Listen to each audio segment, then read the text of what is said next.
Hello, everyone, and welcome back to day 2 of AI Week. I'm Georgia Butler. I'm one of the reporters at DCD, and today we're going to be talking about retrofitting, what the best approaches are to upgrading your infrastructure. I'm really excited to be partnering on this episode with Digital Realty, and we have Digital Realty's Lex Coors, who is the Chief Data Center Technology and Engineering Officer, and we are also joined by Tate Cantrell, who is the Chief Technology Officer of Vern. Hey guys, how are you doing today? We're doing fine, I guess, if I can answer for Tate in that case. Because You can always answer for me, Lex. No argument on that. We're doing fine, Georgia. That's great to hear. That's great to hear. I think it would be best if we start by kind of like on the bigger scale of things and just talk about the market in general. So, where do you kind of see us being in terms of the journey through with AI? Things that seem to have ramped up a lot over the last year and a half. Are we at the beginning, in the middle? How do you guys see it? Do you want to start us off, Tate?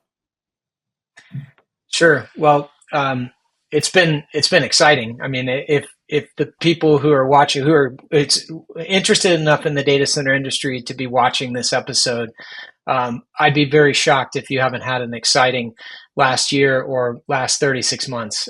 I can say, as someone who's been in the data center industry since the mid 90s, I've never seen anything like this. And I went through the .com boom, and this just eviscerates anything that I've seen. So I think it's been very intense, but I think it's in the process of maturation, right? I mean, we're at a stage where there's been a lot of activity, and a lot of it focused on artificial intelligence, and the boom associated with that.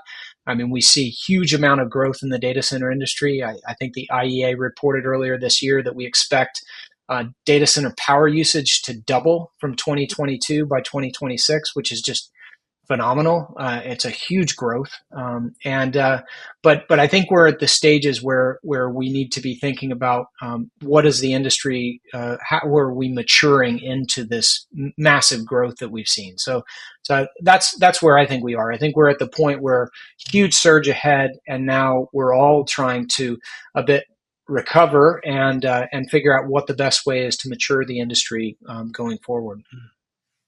I see, let's say, every wave a little bigger. So if you remember, we started with the telco boom, then the internet exchanges, and then we got, let's say, these already communities of interest. Then we were building the cloud on and off ramps on top of that, the bigger communities of interest. And now this one is the next one. And if you look at it, we're now at Gen AI, which is the fourth out of 6 waves. I'm not sure if we can really mature already. I hear what you say and I see what you mean, and to that's definitely a point. But I think um, there will be so many topics coming our way because the wave is so big that we will see all kind of different challenges. I think, even though we kind of see where we're going. So I'm with you, Tate, on that. But I think that the issues that we will see ahead of us are coming our way on technology that is happening as well now, which will create some of the bigger issues on the electrical side as well. I think that will definitely, let's say, put a lot of pressure and tension on where we are and where we're going. Actually, still, I think that's still a little bit of a dark part. I think one of the advantages, though, Lex, is we do see a new class of investor coming into the data center industry, and that's part of the maturation Yeah, process. I think yeah, yeah, is the expertise of the investors is much more much better than it was yeah, even a half a decade yeah, ago. And yeah. I think with that oversight and the intent to have long-term vision on the capital returns that are coming into our industry, my hope, and look, maybe I am being a bit optimistic here, but my hope is that will push all of us into a maturation that is sorely needed, because Yeah. we, as you said, Lex, I mean, we just have wave after wave of this coming, and we need it. Yeah, no, absolutely. No, absolutely. Yeah, you're right. Yeah. So, I mean, with this massive growth and which is ongoing, obviously we need to find a way to like facilitate it. And I guess that's kind of where the debate of this conversation comes from.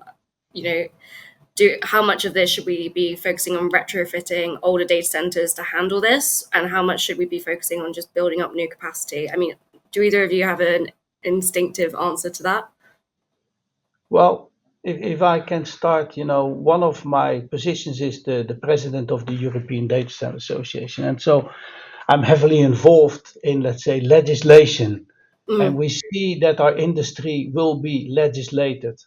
And if you think about retrofit, or if you think about from scratch, if you think about the Green Deal, if you think about what's happening also in Virginia, if you think about what's happening in Asia, and specifically all based on parts of the EED, the Energy Efficiency Directive, um, there is a lot we need to consider. It's not just, let's say, oh, I need more capacity, let's just build it. It's also on the legislative part in certain countries. They are now pushing us towards design PUEs and operational PUEs.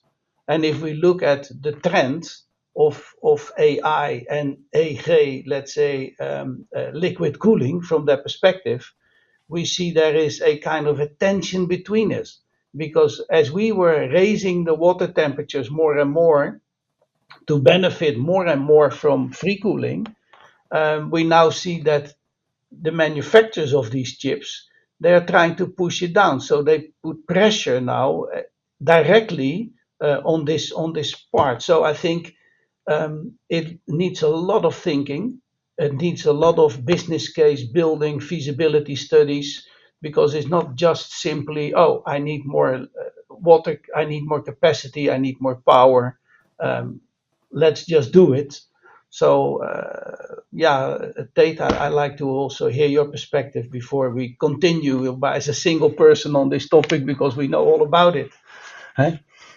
Yeah, you brought up the point of legislation, and I think one of the concerns specifically on building new or retrofitting, those decisions are based on technology, and Lex, you hit on the point is it's actually we as data center engineers need to be focused on what is the roadmap for the silicon providers, because that intensity by which you're bringing all of these transistors closer and closer together, and you're bringing the network cables closer and closer together to try to eke out efficiencies of compute and efficiencies of power utilization. That is driving new technologies, and it's also putting at risk our ability to simply just retrofit facilities over and over again.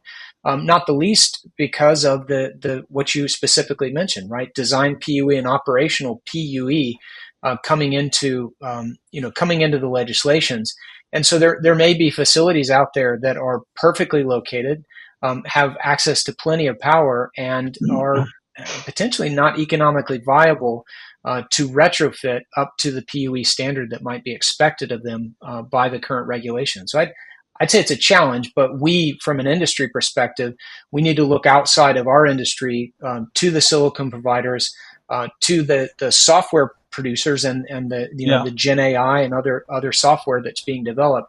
What is driving our growth, and how can we best serve it? Yeah, and guess when such a building, which is basically technically not feasible to do, but it's on a highly connected campus, and it's connected to all of these highly connected customers, and we need this kind of on and off, ramp again, and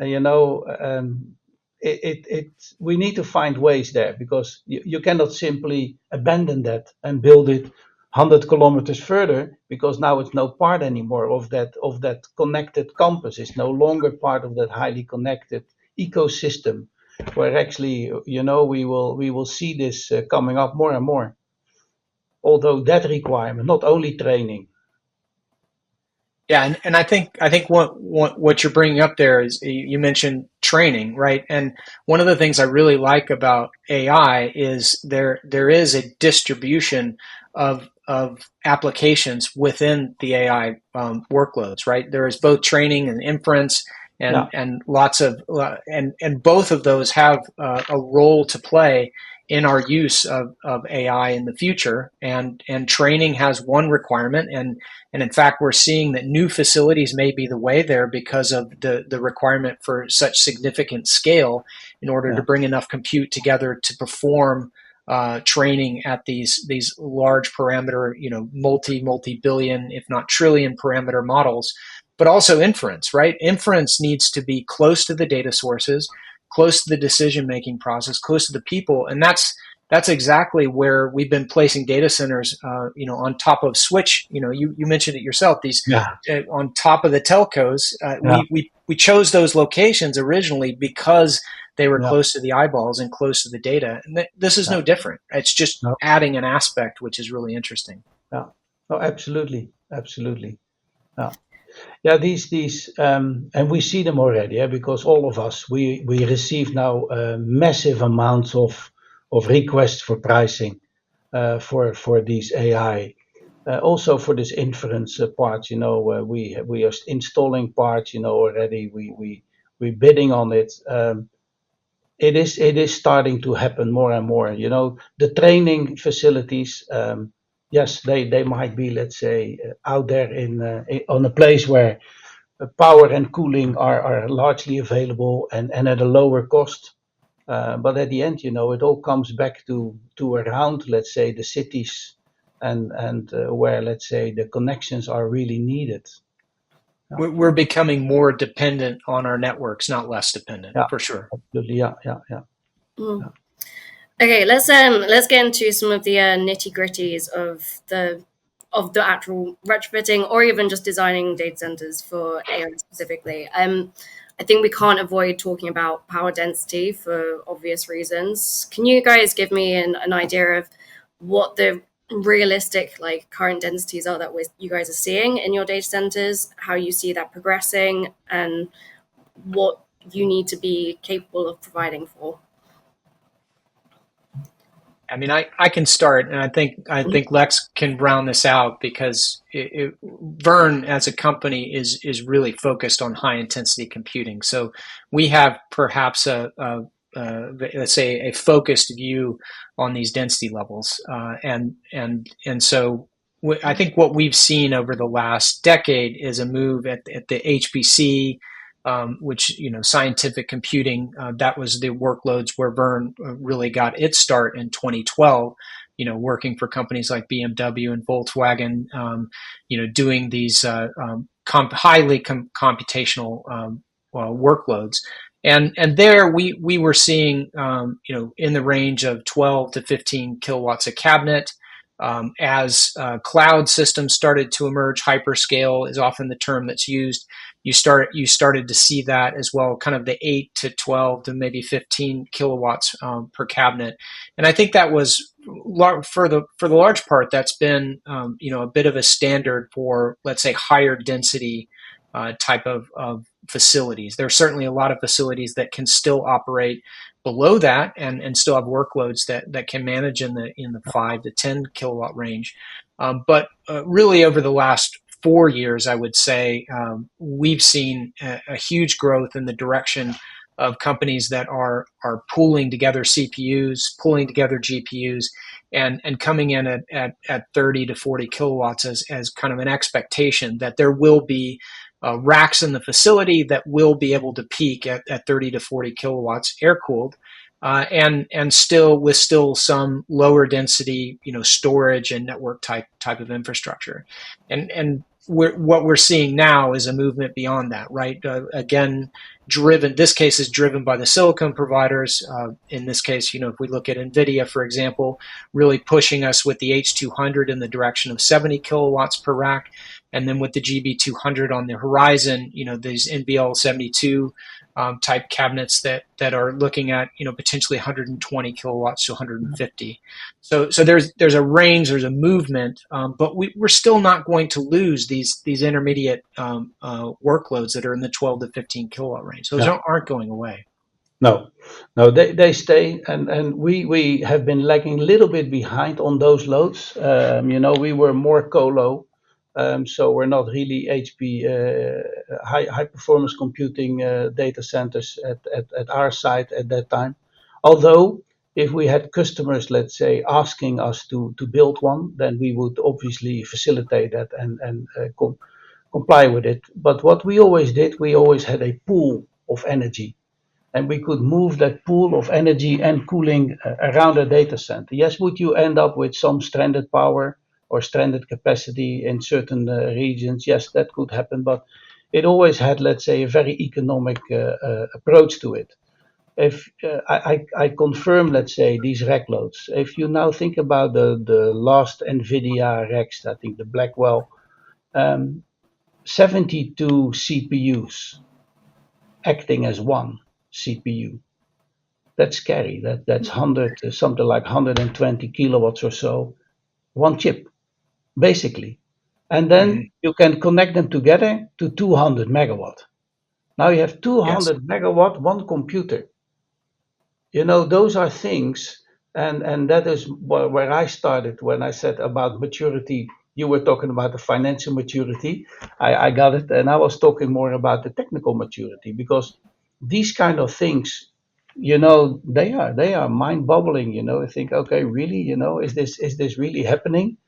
And yes, it is necessary. So yeah, I think we will see further growth. I think we will uh, see them further to explore and increase those densities and performance of these chips more and more over the coming years, because the better we are at artificial intelligence, the more we will get out of these chips, because the artificial intelligence will help to further develop these chips again. So, it's now a circle of AI helps AI to manufacture.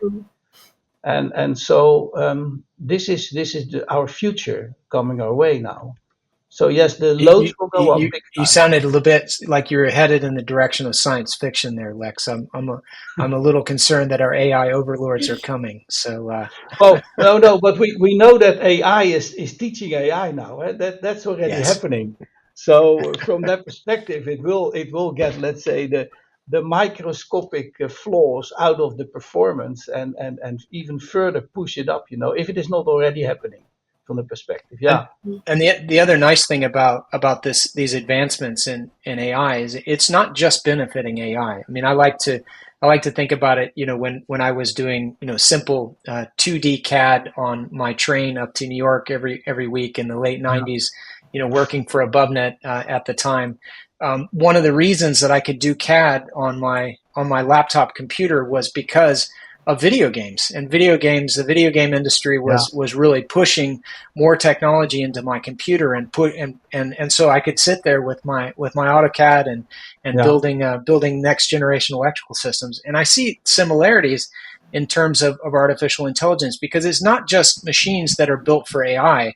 It's machines that are built to accelerate us out of this potential for what I know Jensen Wang refers to it as computation inflation, right? I mean, we're at the end of Moore's law, and the only way that we can continue to leverage hardware in a way that we can advance to the next level of technology is yeah, through acceleration. And AI is the first asset that's really taken complete advantage of this. yeah. But others are near behind, and we can leverage this technology really across the whole paradigm of computing. So it's an exciting time. It absolutely is. And then this will bring us, let's say, to how do we implement this, let's say, in our either existing data centers, so perhaps for inference loads, Yes. definitely not for training loads, because those data centers are way too small. I think if you have built chilled water over time, I think you're one of the lucky guys, because that's easy. Yes. You take away your crack unit, you put the CDU in, and off you go. So if you have no chilled water, you have air systems. I think you really have to take a look at, okay, does it make sense, the investment? I think that if you are on such a highly connected area, the customer may say, hey, you know what? I take that cost for myself, because I want to be there, because it's highly connected, close to sea cable connections, everything that of that aspect that you would need. That may happen. And those Yeah. will be the more difficult business cases, I still think, because those costs are expensive. Now you have to make decisions. Will I build a small chilled water system specifically for this? Because I also need some air. I can leave a part of the air, but how much of my space is that taking? I think that topics around uh, additional capacity to the room, electrical capacity, that's something as well. Will I step up to higher voltages, or will I leave it? Do I have something? It's an ongoing thought, and then obviously, typically in an operational data center, because I don't Right. believe that we will just completely empty a data center and then say, let's retrofit this one only. No, there will be at least another 20 customers inside. And then we have to do this upgrade, So that is now you will need the people with a lot of experience in operational procedures, not to have downtime on the customers there. It's yeah, that's really an open heart surgery from that perspective. It is. I mean, I think one of the advantages that we have, though, as well, is we can enter the age of liquid cooling where you have the requirement to get heat away from a chip, whether it's 500, 700, maybe even 1,000 watts Yeah. in a socket.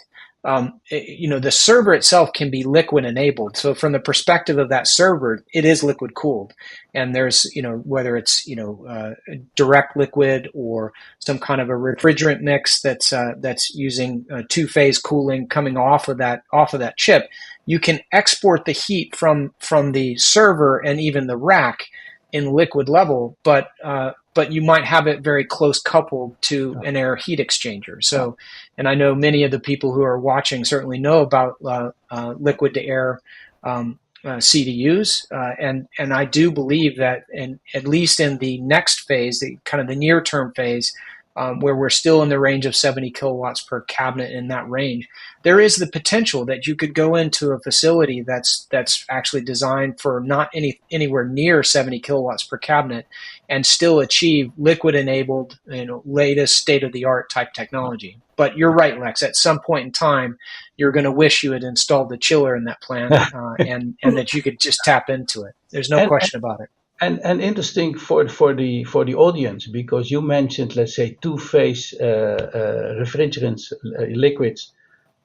People who are considering this, they need to keep an eye on the PFAS Mm-hmm. levels and on the Yes. global warming potential, because we know that in some cases, these let's say cooling methodologies, they contain a considerable amount of PFAS, and we know that PFAS is under heavy pressure, especially the production, the factories around. There was, let's say, people talking about, but we don't have much leakage. You know, Yes. also in our chiller systems, refrigerants with PFAS. You can either make a choice. I have 7 GDP, GWP, and 100% PFAS, or let's say high GWP with a very low PFAS. Those options are there today.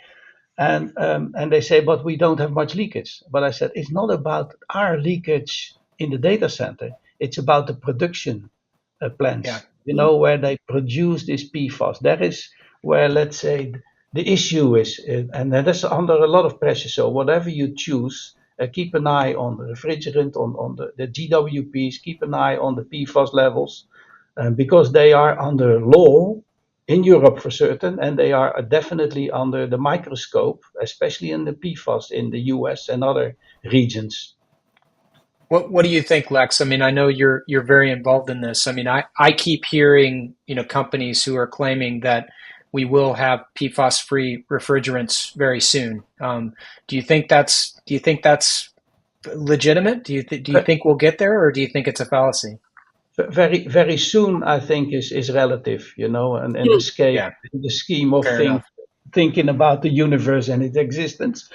I personally, I think that, and that's also my recommendation.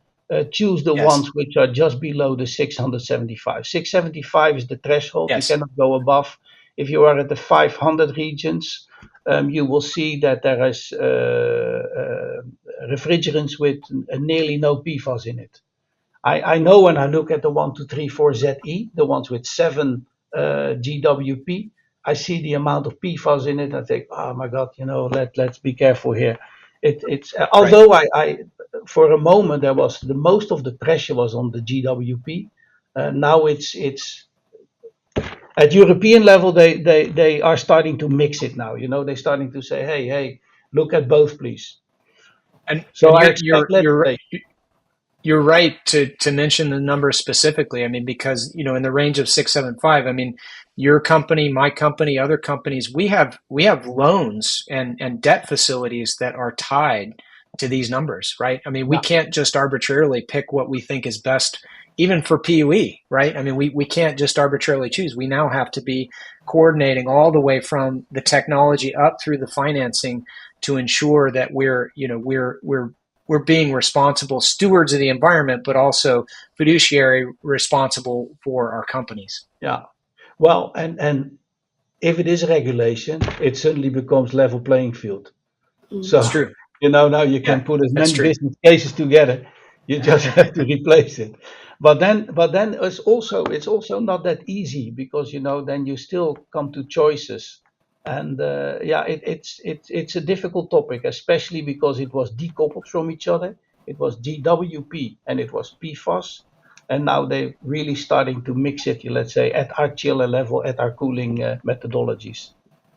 And I'm actually concerned that there is a disconnect between the data center industry and what is possible in the acceleration business. Let's say the GPUs of 3 years from now. I've already heard talk of uh, 10 watts per square micron. I mean, just Yeah. super dense. Potentially 2,000 watt Yeah. sockets and the like. And there are very few technologies today which even claim to be able to do a single phase cooling methodology to achieve that. And so at True. some point, we have to find a way to be able to evaporate at the chip, or Yeah. else there will have to be some Yeah. anchor that's put on the innovation at the chip level. And Yeah. so that's a conversation I'm not convinced is happening. Regulation that is tying the data centers is not necessarily making its way efficiently through to the silicon providers. Well,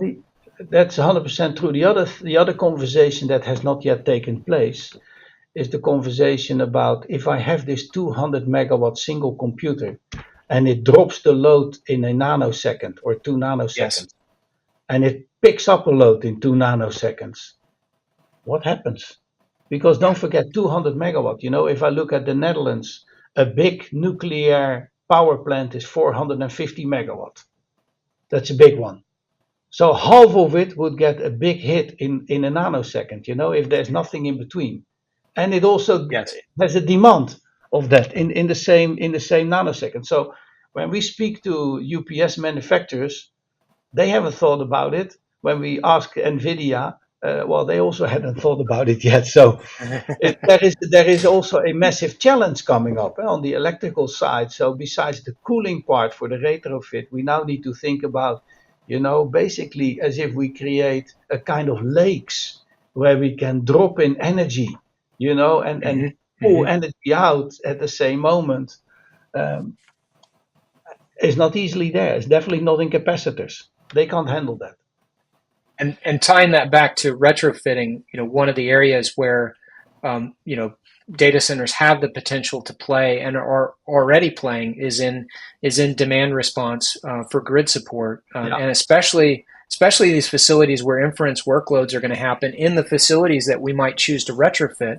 Let's say in that retrofit project, if you're having a difficult time justifying the cost, you might actually look into, can I get any benefit for adding battery storage, some kind of a local support battery storage, if yeah, it's even possible in yeah, that near city center yeah, environment. So yeah, there's a lot of opportunities that where retrofit comes, and yeah, and I agree with you, your earlier statement that the demand will come from the customers. If a customer that's sitting next to the exchange needs to have inference workloads that are the latest and greatest technologies, and they yeah, need those Blackwell chips in there, Yeah. then they're going to pay for it. And at the time they pay for it, the engineering teams, our companies need to really be thinking about how do we integrate with Yeah. things like grid response and demand response, and also with the cooling methodologies. Yeah. What do we upgrade? Yeah. True. And then on top of all of that, we still need to think, if we do these retrofits, what do we need to do on heat reuse, on the legislative Yes. part? Because Yes. for Europe, we see now there is in the EED, there are, let's say, requirements written. We see in the transposition across all the countries, Germany, they're putting in target numbers for heat reuse. We're debating it with them because some of them make no sense.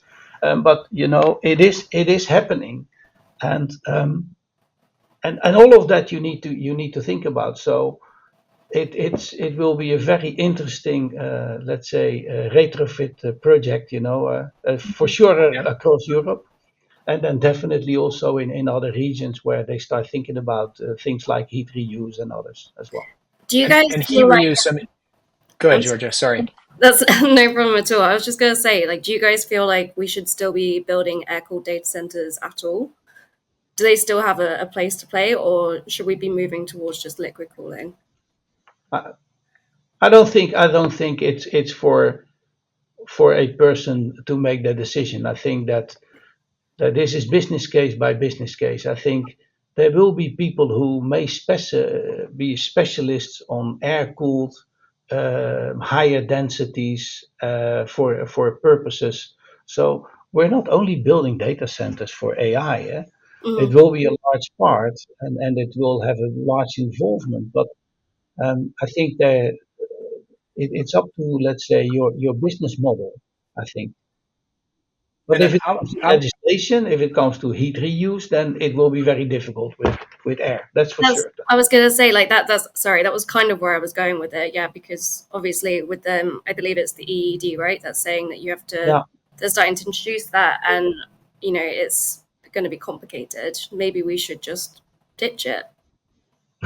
Well, let's be clear though. I mean, you have, if your primary cooling is still involves a chiller plant, you can be in, let's call it an air cooled data center inside the Mm, data hall, and I think that there's still potential for that. I believe there's actually still potential for very efficient direct air cooled systems, provided that there is physical space allowed both in the infrastructure corridors and in the service yards to install liquid cooled equipment, so mm, that you can then upgrade to the latest technology for your customers as they evolve. And that is in line with the way Vern is handling our next generation. What we want to make sure of is that we can install a facility that is relevant for that day and that purpose, but also expandable, so that in the future, when we get into these 1,000 watt chips, 1,500 watt chips, we can actually install systems that are purpose built for that. Because Lex and I, even today, we can't predict what the temperature is going to be, that what is the T case temperature for those servers. What approach temperature do we need to have for the liquid? We can't make those predictions today, and that's why designers who are thinking about retrofits of the future, they really should be thinking about, how can I make the system flexible enough to install new technologies later on. mhm. Yeah. True. I wanted to move on a little bit as well to just like the other elements that can make things a little bit complicated when it comes to retrofitting. I mean, Lex, during the prep call, you mentioned like the issues of height and weight, just the height of the ceiling and the weight Yeah. of equipment. Could you expand on that a little bit for Yeah. us?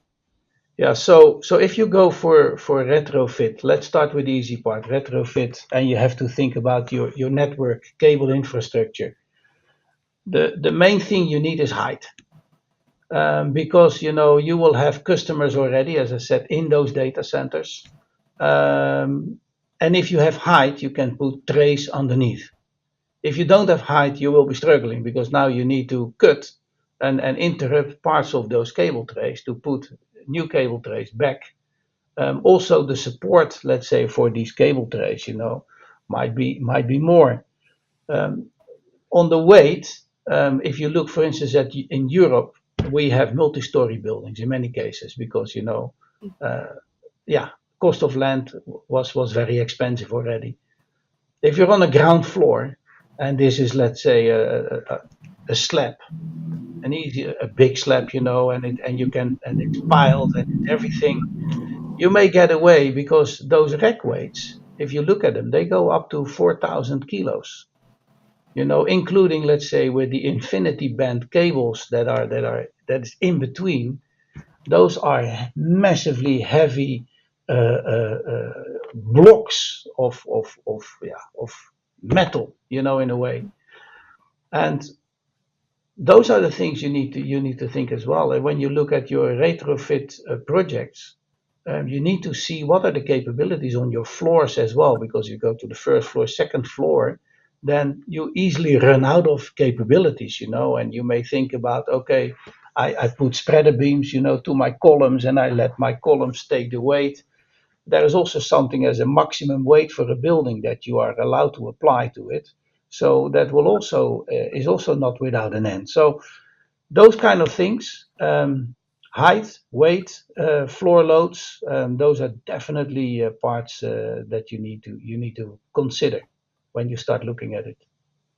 Yeah, we're giving a lot of business to our structural engineers right now, Lex. I'm sure you are as well. I mean, in fact, one of our facilities, it is a multi-story. It's a 4-story building in Europe. Very close, highly networked facility, and we're actually building let's say a digital twin of the structure Yeah, because it was built in 1972, and yeah, so that's you have to piece together drawings for this, and we want to establish, like, is it viable to actually go yeah, back and retrofit? We won't be yeah. able to answer that unless No, we truly understand our building. So first idea is make sure you've got enough information to be able to help make the business case decision. yeah, true. Well, Digital's portfolio in EMEA at least is largely organic growth, and I basically have designed and built them also. I do not need a structural engineer. I know what I've done there.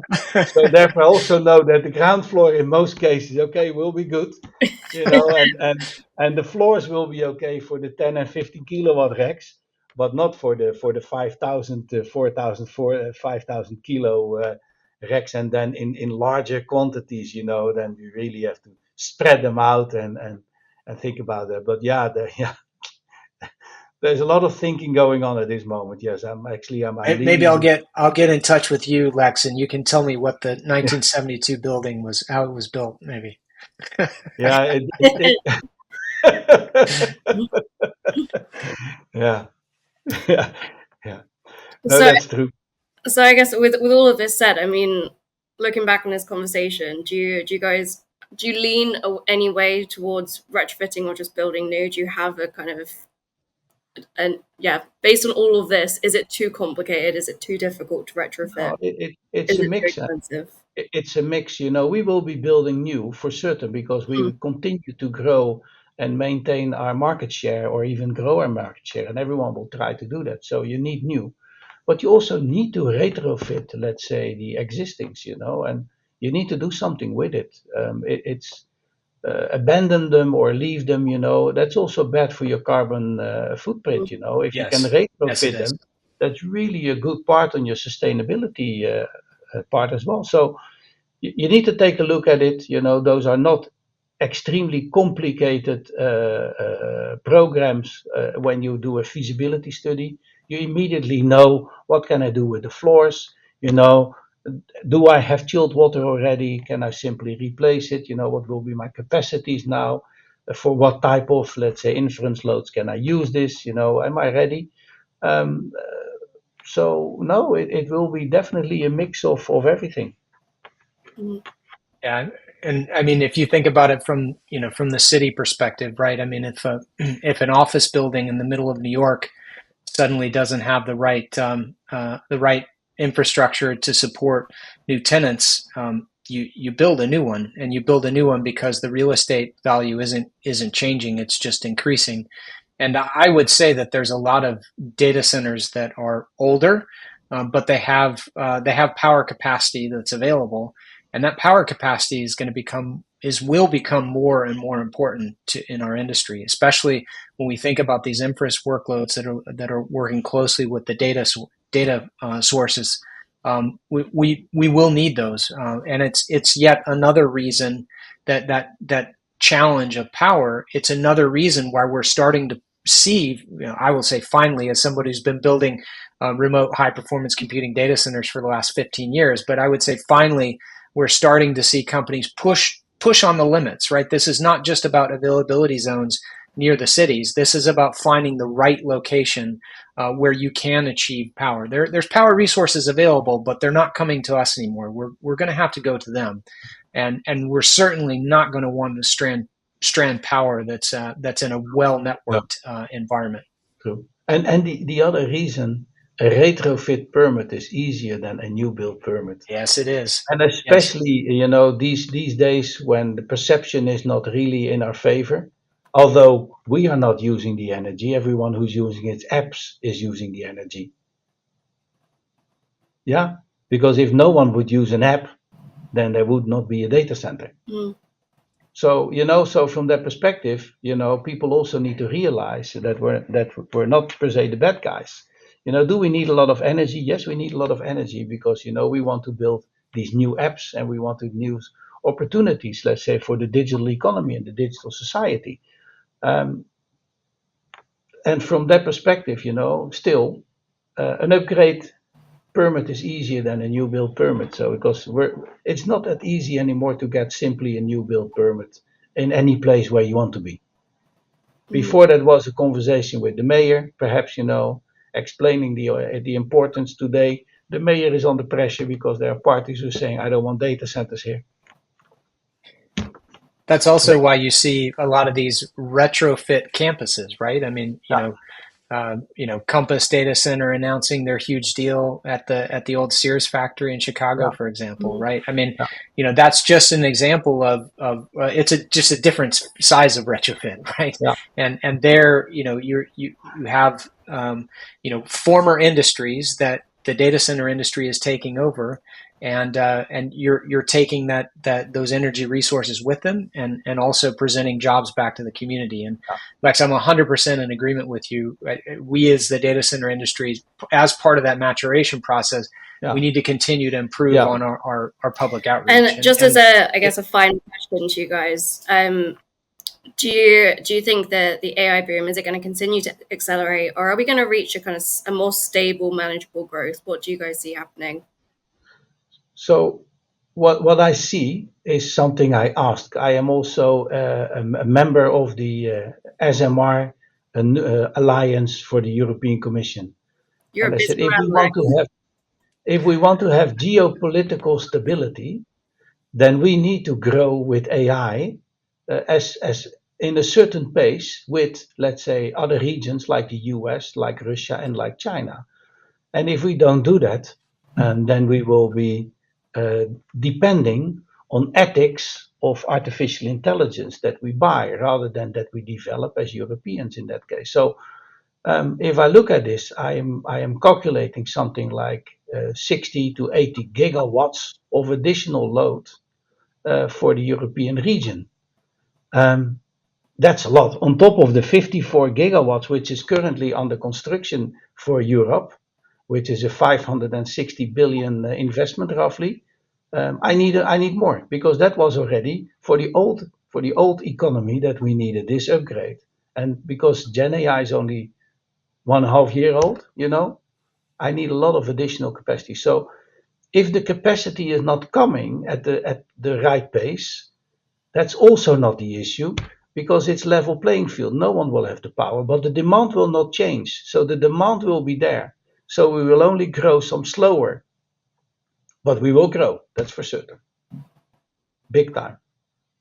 Yeah, these are long-term changes, right? We can't measure these changes in months. Our societies are changing the way we interact with technology, and that is not going to change. Mm-hmm.